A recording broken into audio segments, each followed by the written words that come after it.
സംസ്ഥാനത്ത് ആനയിടഞ്ഞ് 2 ജീവനുകൾ പൊലിഞ്ഞു.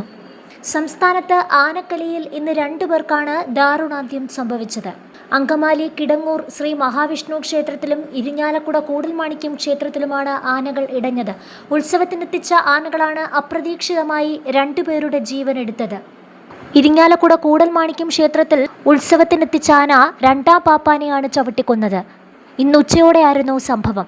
വാഴ്വാടി കാശിനാഥൻ എന്ന ആനയാണ് ഇടഞ്ഞത്. 2ാം പാപ്പനായ ശ്രീകുട്ടനാണ് മരിച്ചത്.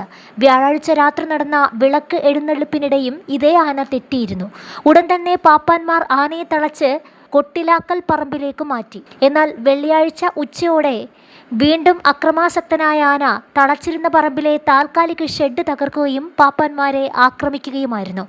ആക്രമണത്തിൽ പാപ്പാന്മാരായ അമൽ, ശ്രീകുട്ടൻ എന്നിവർക്ക് പരിക്കേറ്റു. എന്നാൽ ഇവരെ ഇരിങ്ങാലക്കുട ജനറൽ ആശുപത്രിയിൽ എത്തിച്ചുവെങ്കിലും നെഞ്ചിൽ ചവിട്ടേറ്റ 2ാം പാപ്പാൻ ശ്രീകുട്ടൻ മരിച്ചു. പരിക്കേറ്റ 1ാം പാപ്പാൻ ചികിത്സയിലാണ്. എറണാകുളം അങ്കമാലി കിടങ്ങൂരിലാണ് 2ാമത്തെ സംഭവം. വിരണ്ടോടിയ ആന ഒരാളെ ചവിട്ടിക്കൊല്ലുകയായിരുന്നു. ആനയെ കൊണ്ടുവന്ന ലോറിയുടെ ഡ്രൈവർ പത്തനംതിട്ട സ്വദേശി വിഷ്ണുവാണ് കൊല്ലപ്പെട്ടത്.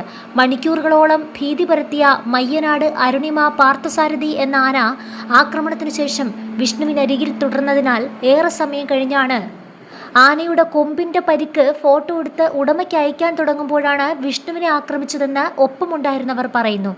2ാം പാപ്പാൻ പ്രദീപിനെ ഗുരുതര പരിക്കുകളോടെ അങ്കമാലി ഈസ്റ്റ് ഫ്ലവർ ആശുപത്രിയിൽ പ്രവേശിപ്പിച്ചു.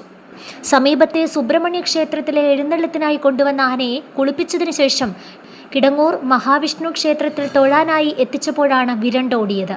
4 മണിക്കൂർ ജനവാസ മേഖലയിൽ പരിഭ്രാന്തി സൃഷ്ടിച്ച ആനയെ RRT സംഘമെത്തി മയക്കുവെടി വെച്ചാണ് തളച്ചത്.